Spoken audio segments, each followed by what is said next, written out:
Well, good evening and welcome to our regular City Council meeting for July 19th, 2021. I'll now call this meeting to order with a roll call from Madam Clerk.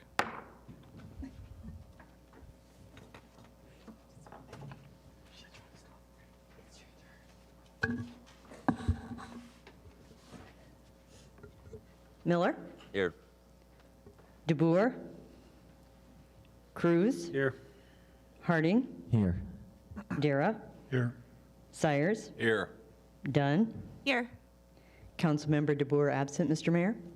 Thank you, Madam Clerk. Our first item on the agenda is approval of the regular meeting minutes for July 6th. Is there a motion to approve? So move. Second. Motion and seconded. All in favor say aye. Aye. Aye. All opposed? Then that does pass and brings us to agenda revisions. Do we have any tonight, Madam Clerk? I have no agenda revisions, Mr. Mayor.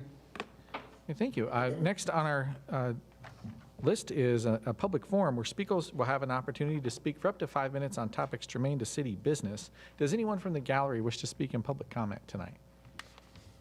Seeing none? Oh, yes, Mr. Vajpayee. Name and address for the record, please.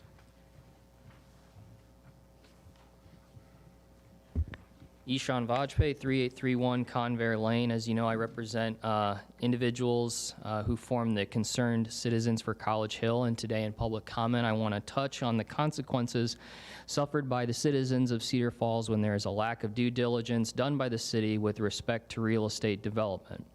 Multiple examples exist, one recently in the news, one from 2016 on College Hill, and one possibly in the works again in the form of certain parts of the College Hill Visioning Plan. In each of these instances, it has been and will be the citizens of Cedar Falls, their businesses, and their tax dollars who take the hit, not the developer. In the first instance is the Aldrich Elementary situation, which is now the poster child for and the lesson learned that you can never count on a developer to do anything unless it's written in stone. This has been a painful lesson to learn, and thankfully, it appears we have now learned that assurances, promises, or intentions cannot play a role in approving site plans unless the city has a method to enforce compliance. Too much wishful thought or belief that things will work out has put that neighborhood in a terrible place, and the rest of the city looking at spending city money now to build a road that should have been built by a private developer who made the money off the development. Not enough questions were asked, and in a rush for exciting development, we let our guard down. Another example, which is at the heart of the parking problem on College Hill, was the assurance, promise, and intention that all urban flats residents would be required to buy either an A, B, C, or R UNI parking permit so the city-owned parking lot behind the building wouldn't be taken over by tenants of a private apartment building. Through lack of due diligence, urban flats passed through staff, commissions, and council approval without recognition that students living off campus weren't even eligible for some of those permits they were supposedly going to be required to buy. Only one of those permits actually allowed for overnight parking, and only in the instance when the student had a class scheduled after 4 p.m. So that can vacillate from semester to semester, where their lease does not. Again, the city has no recourse to go back and do anything about the fact that now the city lot behind urban flats has been co-opted by those tenants because guess what? They aren't parking in the UNI lots as promised. We know this from business feedback such as the Razor's Edge being driven out by lack of parking for clients. Not enough questions were asked, and in a rush for exciting development, we let our guard down. As a city, we must do better and avoid these mistakes again. One opportunity is to not take recommendations, calculations, or suggestions of the College Hill Visioning Plan at face value. The plan has consistently emphasized and suggested that further reductions in parking may be needed to incentivize redevelopment. As we know, suggestions from consultants have a way of becoming the law of the land due to bureaucratic inertia and due to our natural tendency to trust those we believe to be experts. However, concerned citizens for College Hill have questioned some of the assumptions upon which the College Hill consultants base their suggestions. We've adamantly questioned whether it is actually necessary to further reduce parking to incentivize redevelopment, as we are told. But before you today, further down the agenda, is actual proof that the consultants are mistaken on that point.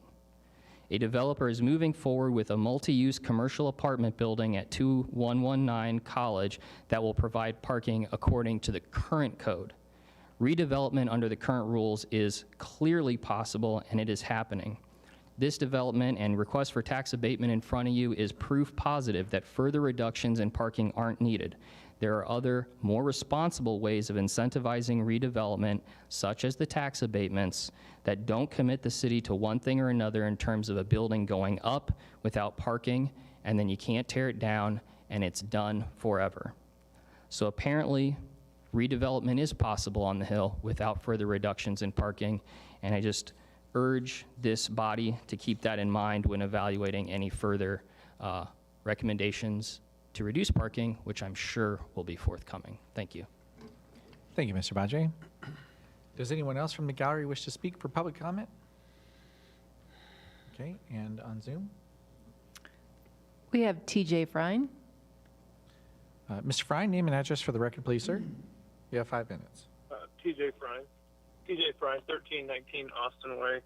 I just had a couple questions in regards to the recent PERB rulings, Public Employee Relations Board rulings with the city.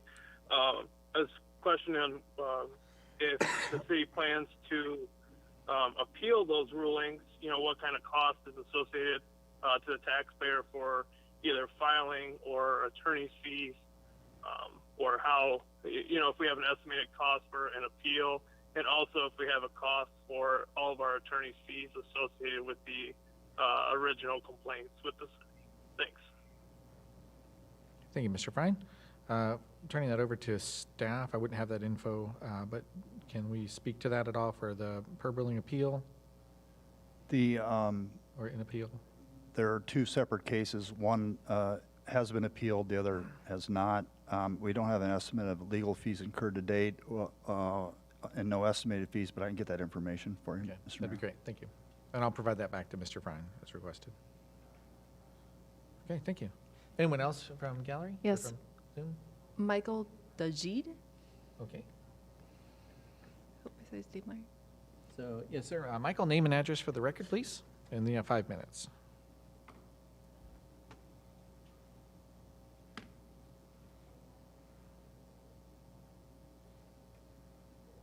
Good evening. Yeah, Mr. Dajid, the In floor is yours, recent sir. months, members of my administration and officials of the Committee for the Re-election of the President have been charged with involvement in what has come to be known as the Watergate affair. Okay. I think that's one of our first Zoom bombs. So,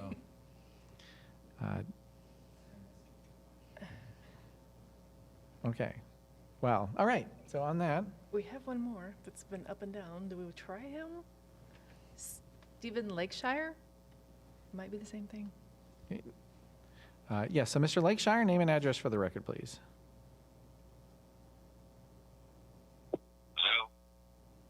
Hello? Yes, we can hear you fine. Just fine. I just want to bring up to date on this matter because I know you're concerned about it. We got Friday night got a message from Khrushchev, which said that he would withdraw. I'm not hearing it. So We're going to remove both of them. yeah.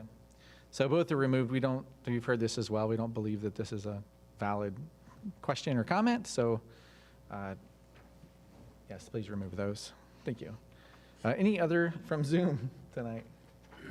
No one else. Okay. Speaker, yesterday, Oh dear. the United States of America was suddenly and deliberately Sorry, attacked. I'm muted. There he's gone. Okay. With that, hello, everyone. So with that, seeing no others, I will close the public forum and bring us over into special presentations. So number 2, we have a recognition of two Health Trust Fund, or previous Health Trust Fund board members, Rosemary Beach and Floyd Winter. So if you could please come forward.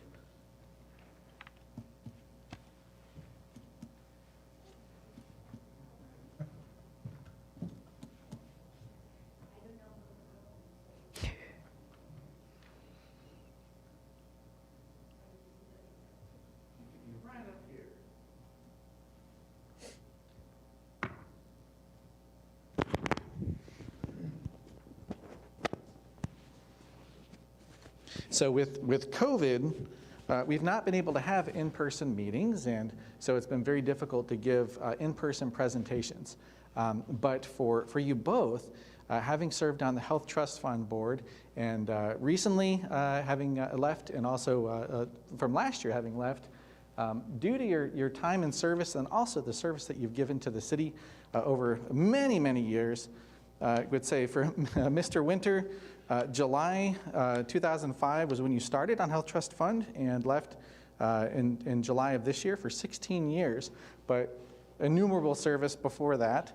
And then for Rosemary, serving 23 years on the Health Trust Fund Board, believe it or not. And as we look to bring up a new generation of volunteer servants and volunteers who make our community wonderful, I want to present to you Distinguished Service Awards for your time that you've given to the city all of these years at no cost to taxpayers. This is a Distinguished Service Award that lists the Health Trust Fund Board, but it's much more than that. It's a recognition of your lifetime of service to your communities. And we're grateful for that, and certainly want to acknowledge that and wish you the very best in your retirement years. But I'm sure you'll stay busy. So do you have any comments you'd like to give on the importance of service? Well, it's just been a great experience, and we labored over applications for many years, and always got down to the nitty-gritty, and we had to reach agreement and reach compromise and reach accord, and we did that, and we had a lot of great people on the board for many, many years, and I'll yield to the record holder. Gosh, I didn't know it was that long. It was a wonderful thing to be able to do. When we sold Sartori, the money was put away, and we were allowed to take people who wanted, or organizations that needed some help with health. And they wrote in their applications, we read them over, and we gave away the monies to them. And I think it's been a wonderful thing to give away somebody else's money, isn't it? But it really has been. I appreciate being on that a lot. Thank you. Wonderful. And I would just note, too, we were able to give a Distinguished Service Award last year to Marv Matfield before he passed away. And it's just vital that we recognize all of our luminaries in the city who've done so much for us. So there's the representative citizen process, which comes to the community. This is specific to this, from the city of Cedar Falls. So we can give a round of applause to them for their service.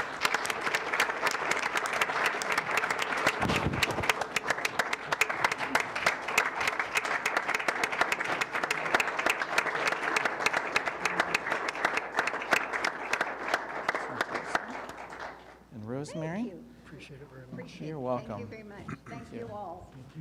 You're welcome to stay for the whole rest of the meeting. I think I'll go home.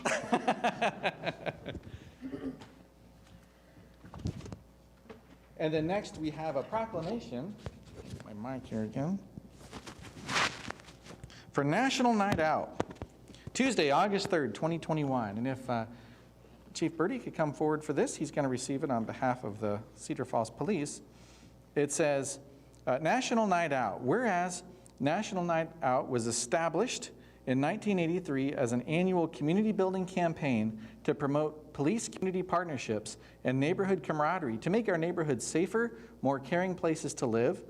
And whereas community resiliency in disasters and emergencies depends on strong ties between neighbors who support and care for each other, as well as through positive and trusting relationships with police and other emergency responders. And whereas the Cedar Falls Public Safety Department's 5-year goals include Strategy 624 to continue participation in National Night Out public safety partnerships activities on the first Tuesday of August. And whereas many neighborhoods of Cedar Falls, including North Cedar, Cedar Heights, College Hill, Downtown, and Green Hill South Main, and the Meadows, have already conducted successful gatherings this summer to increase neighborhood affinity and camaraderie. Now, therefore, I, Robert M. Green, Mayor of the City of Cedar Falls, do hereby proclaim August 3rd, 2021 as National Night Out in Cedar Falls. And I encourage all interested neighborhoods to plan neighborhood gatherings to connect with neighbors on the evening of Tuesday, August 3rd, or other nearby convenient dates, and to request a visit from Cedar Falls patrol officers and city leaders by calling 273-8612. Signed this 15th day of July, 2021, Mayor Robert M. Green. So This is under your care, sir. Thank you, Mayor. And look forward to activities from neighborhoods, either on that night or on other nights as well. Be happy to participate. Absolutely. Might even get some city council members out there too. So.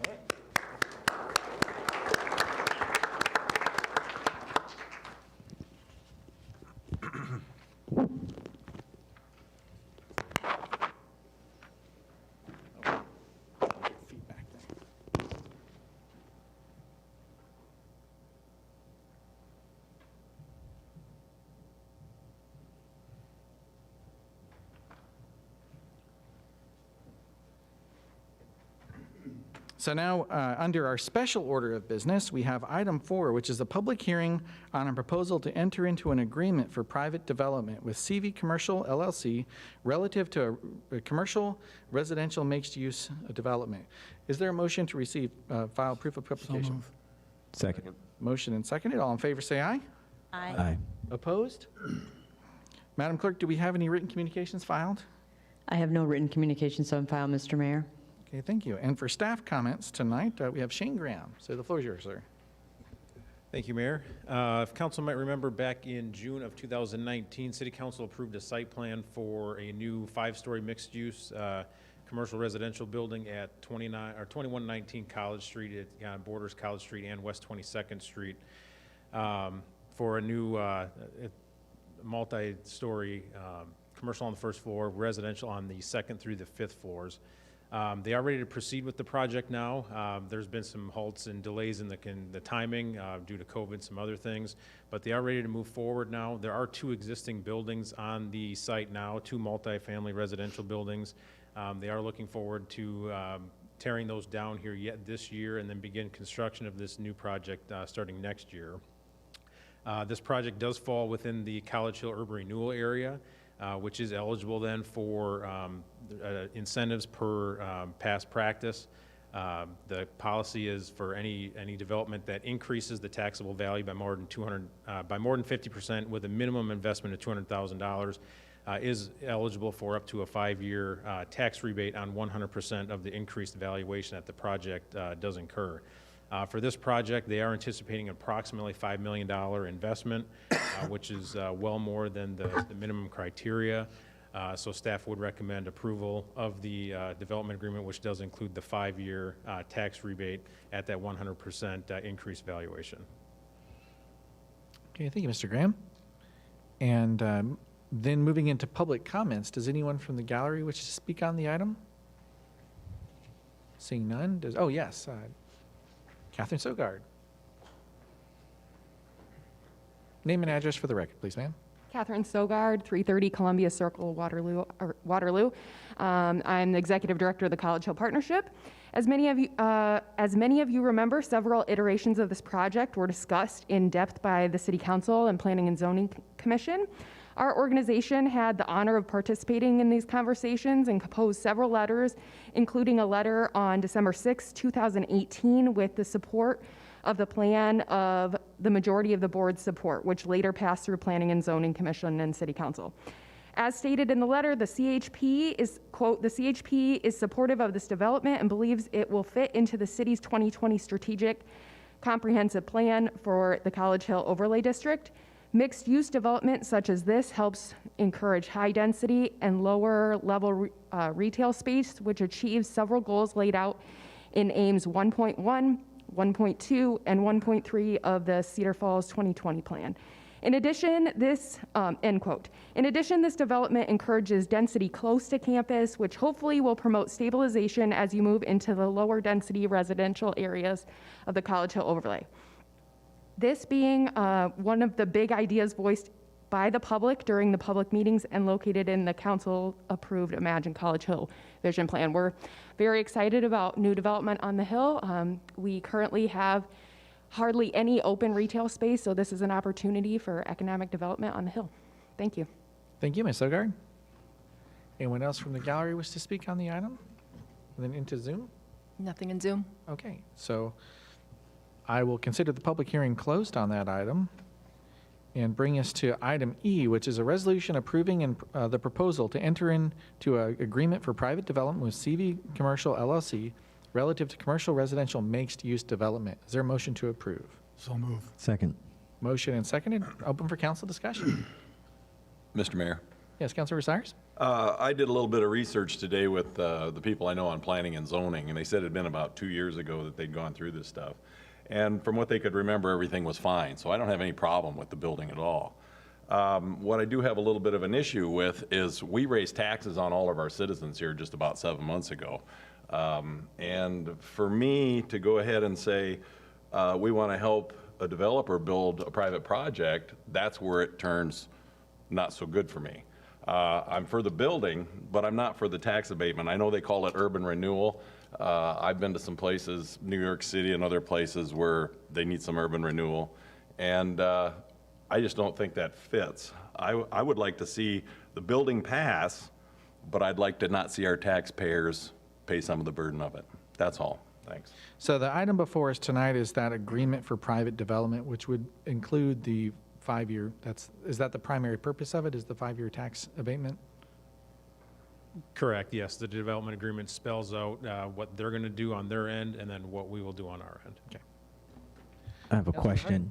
So with the tax abatement, it's 100% of the value above what they build. So will they still be paying taxes on the value of what the current multi-bedroom units are? Correct, and that's spelled out in the agreement. That's what Currently, between the two existing buildings there now, has a value of about $315,000. That is not factored into the tax rebate that they would get. So they would still pay taxes as it sits today, only get a rebate on the increased valuation that the project incurs. So basically, we're putting a hold on the taxes of the final valuation for 5 years, and then that will enter in. Correct, yeah. So it wouldn't actually affect any taxpayers. Right, it's a tax rebate, so they do their project, and then they get the rebate on the taxes after it's completed. And they only get the rebate on the amount above what's currently valued right now. That is correct. All right, thank you. Mr. Mayor, Councilor Sires? to Simon's question, that's tax money that's not paid into the city. So we lose out on that money over that 5 years. It gradually increases until the end of the 5 years, then we get full taxes on it. So we're actually throwing that money away to the developer instead of collecting that tax right off the bat. When I've done, like my self-storage, I had to pay the very moment I got it rezoned. And I was good with that. So to me, to not take this tax money, but yet raise taxes on all the rest of our citizens, this is like our citizens' taxes going toward the developer's project. That's all. Fair enough. I don't see it that way. Any other comments? Councilmember Cruz? Thank you. The College Hill Urban Renewal Area was set up because this is a blighted area. Can somebody explain how blighted areas are decided and how it comes to be? So in the state code, there are two definitions. Under the urban renewal law, there are two definitions of urban renewal areas: economic development areas and blighted, slum and blight areas. And you can designate either one. If there are areas that, such as like our industrial park, that are just economic development driven, those have there's some different criteria in the state code, such as its lifetime. It's only got a 20-year lifetime. If an area's been designated as a blighted area based on existing conditions of the neighborhood when that's established, then there's no sunset date on that, and it can persist forever. Those are the two main differences between the two classifications in the urban renewal law. So the blighted area could be indefinite, or Correct. at some point it wouldn't be blighted anymore if it's all redeveloped, wouldn't it? Or am I missing something? I guess there could be a time. I mean, the area is large enough. I mean, I guess there could be a time in the future when that classification may not be considered anymore. But how the state code is worded now, once it's designated as a blighted area, like our downtown, for instance, the downtown urban renewal area is a blighted area, and I think that was established in the early 1980s. And again, that doesn't have a sunset date at all per the state code as well. So a developer could still take advantage of these areas in the city under the blighted criteria that established the urban renewal. Yes, under the urban renewal law, as long as it's within an urban renewal area, then per the, the council's past actions on allowing this 5-year incentive, they as long as they met the criteria, could be eligible for that. Does council establish the blighted areas? Council ultimately approves an urban renewal plan, which does have the boundaries set out within it. That's correct. And then can council end that? Does it have the discretion, or is there a time that it's required to be considered a blighted area? I think maybe, believe it- Mayor, there's two answers to your question. So first of all, yes, the council ultimately determines the blighted area and the boundaries on that. But then the second part of that is the council also set up the urban renewal, or not the urban renewal, but the tax incentive plan. So that's the 5 years and the 100% above what they had in there is actually all set up policy that the council's determined. So 2 levers the council can Yes. use to control this. Okay. So then to continue on here then, our downtown wouldn't be considered blighted by any stretch any longer, in my mind.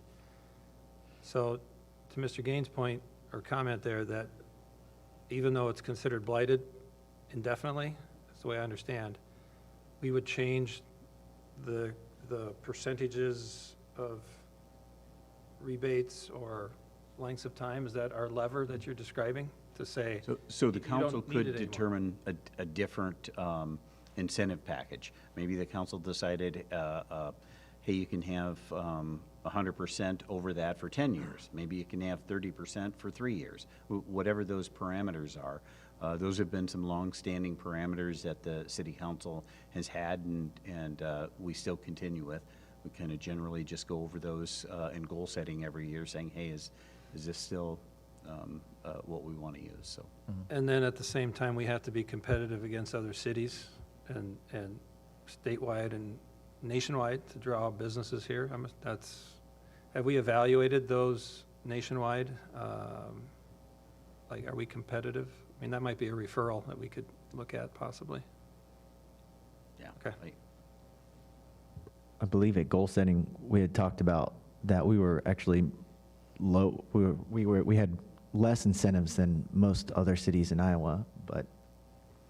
We haven't actually went out and charted all of those, but we know when we're looking at economic development projects to bring into the city and some of the other Midwest communities that we're comparing with and noticing what they have, I would say, yes, we're probably a little bit on the low side on what we offer as opposed to some communities. Okay. Any other comment or just question on this item? Seeing none, then it's been motioned and seconded to approve the proposal for agreement for private development with CV Commercial relative to commercial residential mixed-use development. This requires a council roll call vote.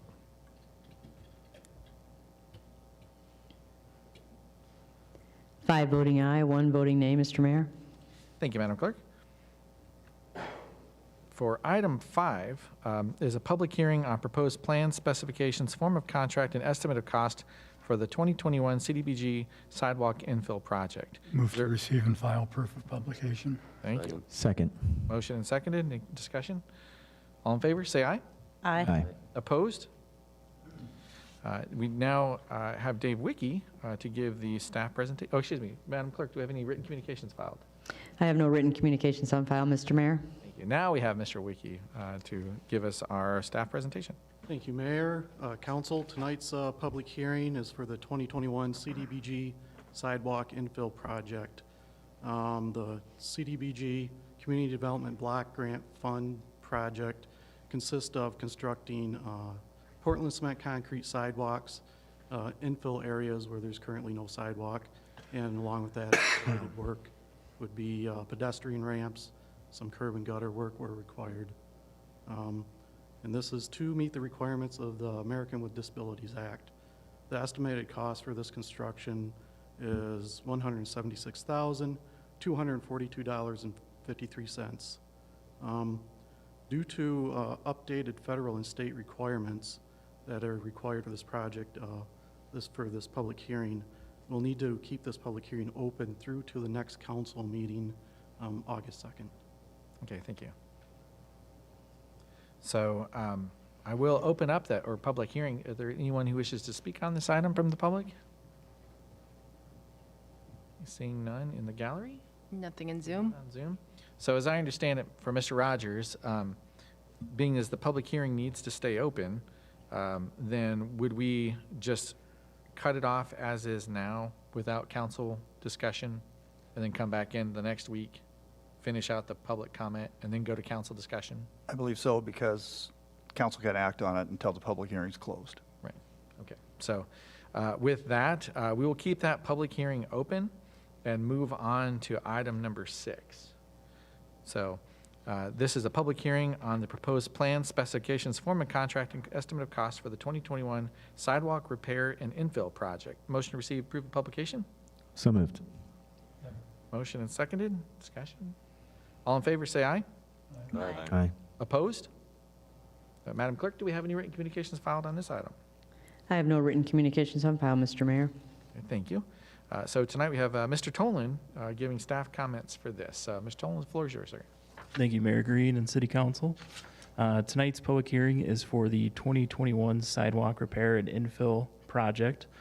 This project will consist of newly constructed and also replacement of sidewalks in various locations around the city.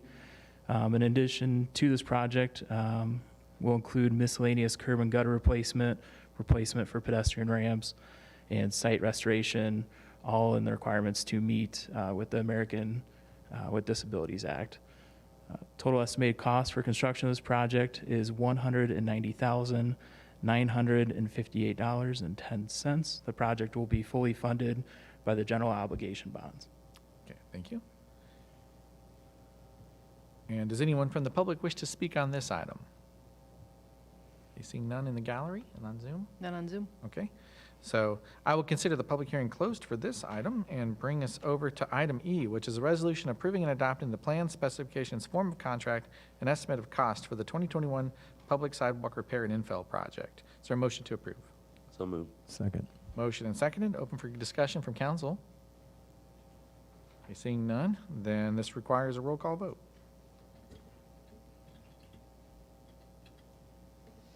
All voting aye, Mr. Mayor. Thank you, Madam Clerk. Takes us over to item 7, which is a public hearing on proposed plans, specifications, form of contract, and estimate of cost for the 2021 sidewalk assessment project, Zone 4. Is there a motion to receive and file proof of publication? Second. Been motion and seconded. All in favor, say aye. Aye. Opposed? Madam Clerk, do we have any written communications filed? I have no written communications on file, Mr. Mayor. Thank you, Madam Clerk. We go into staff comments, and you've caught me unawares. I have not met you personally yet. So your name? Brett Armstrong. Brett Armstrong. It's great to meet you. And the floor is yours, sir. Thank you. Thank you, Mayor and City Council. Tonight's public hearing is for the 2021 Sidewalk Assessment Project. This project involves the replacement of deficient sidewalk and assesses the cost of replacement to the property owner. The adjacent property owner will have 30 days to pay the bill without interest or penalty. Otherwise, the cost of replacement will be applied to the property owner's property taxes. The total estimated cost for the construction of this project is $62,813.08 for over 139 properties. Thank you. Okay, thank you, Mr. Armstrong. I'll open it now for public comments. Anyone from the gallery wish to speak? Okay, anyone from Zoom? Nothing in Zoom. Okay, so I will consider that public hearing closed and take us to Part 7E, which is resolution approving and adopting the plans, specifications, form of contract, and estimate of cost for the 2021 sidewalk assessment project Zone 4. Is there a motion to approve? Second. Motion and seconded. Any council discussion on this item? Seeing none, then this requires a roll call vote.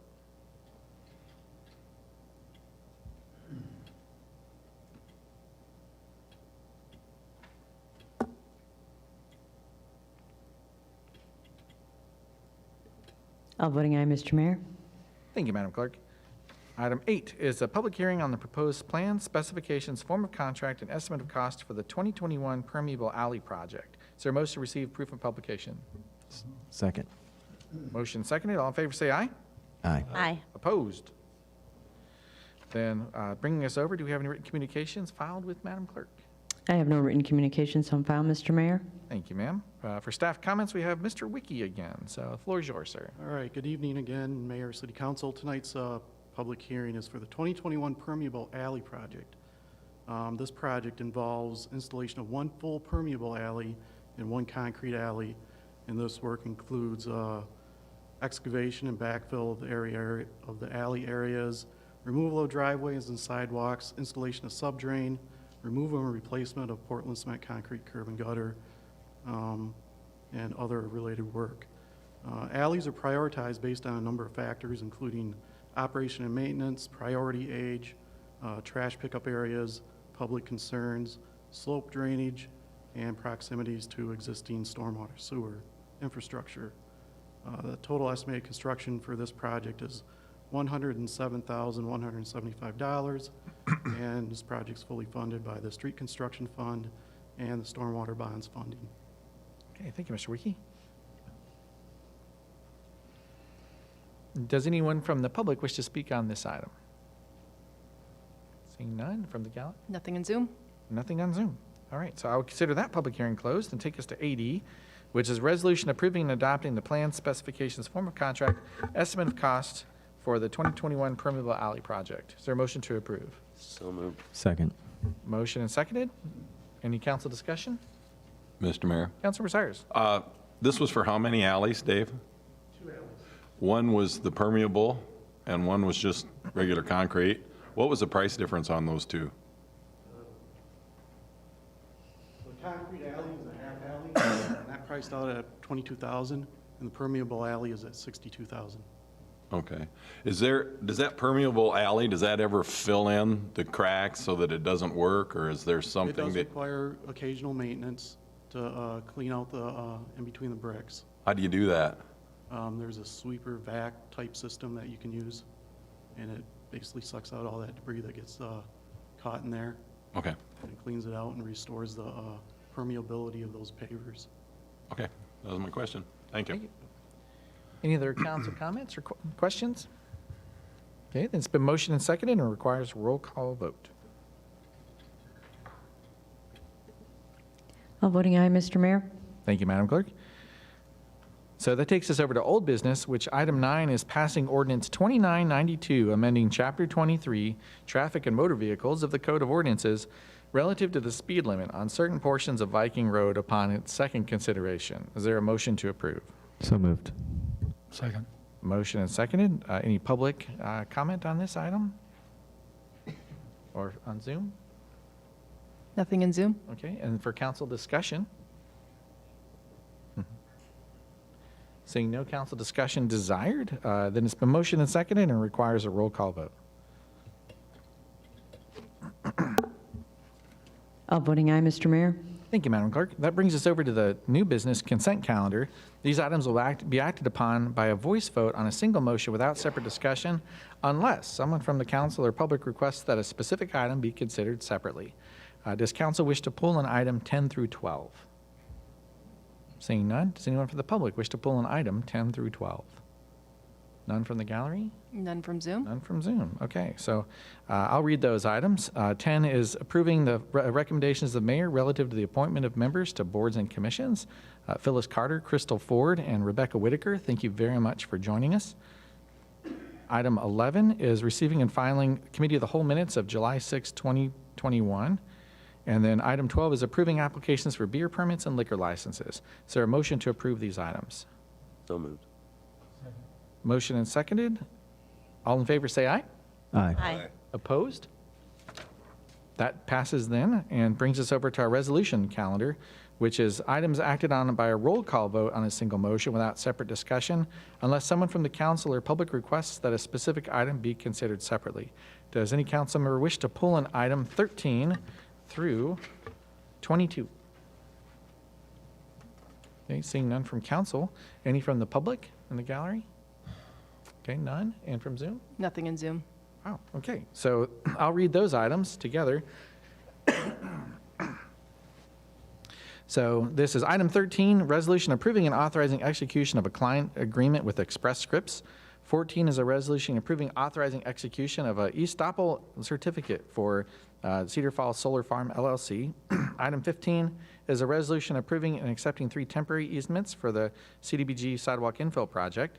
16 is a resolution approving and accepting 3 temporary construction easements for the Cyber Lane Extension Project. 17 is a resolution approving and authorizing expenditure of funds for a loader-mounted snow blower for Public Works. Item 18 is a resolution approving and authorizing expenditure of funds for transfer station equipment. 19 is a resolution of receiving the bids, approving and accepting the low bid of Owen Contracting for the Cyber Lane Extension Project. 20 is a resolution approving and authorizing execution of an agreement with Foth Infrastructure and Environment for the design, construction, and acquisition services relative to the Main Street Reconstruction Project. 21 is a resolution receiving, filing, and setting August 2nd, 2021 as the date of public hearing on proposed plans, specifications, form of contract, and estimate of cost for the 2021 Seal Coat Project. Finally, item 22 is a resolution receiving and filing and setting August 2nd, 2021 as the date of public hearing on proposed plans, specifications, form of contract, and estimate of cost for the 2021 street patching project. Is there a motion to approve these items? So moved. Second. Motion and seconded, and requires a roll call vote.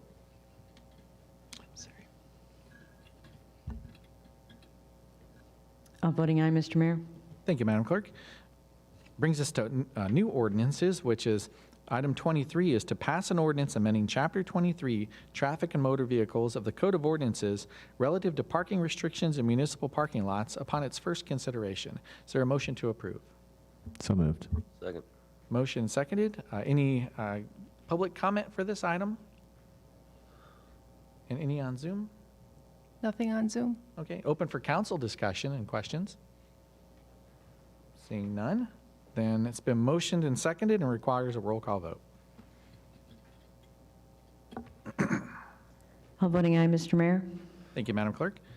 Now into bills and claims. 24 is allowing bills and claims of July 19th, 2021. Is there a motion to approve? So moved. Second. Motion seconded. Any discussion from public? Nothing in Zoom. Okay. And, from council.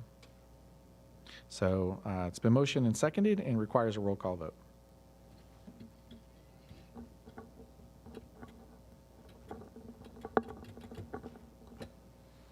All voting aye, Mr. Mayor. Thank you, Madam Clerk. Now, that takes us over to City Council referrals. Does any council member wish to present a referral tonight? Seeing none. Does any council member request to have an update tonight? Seeing none.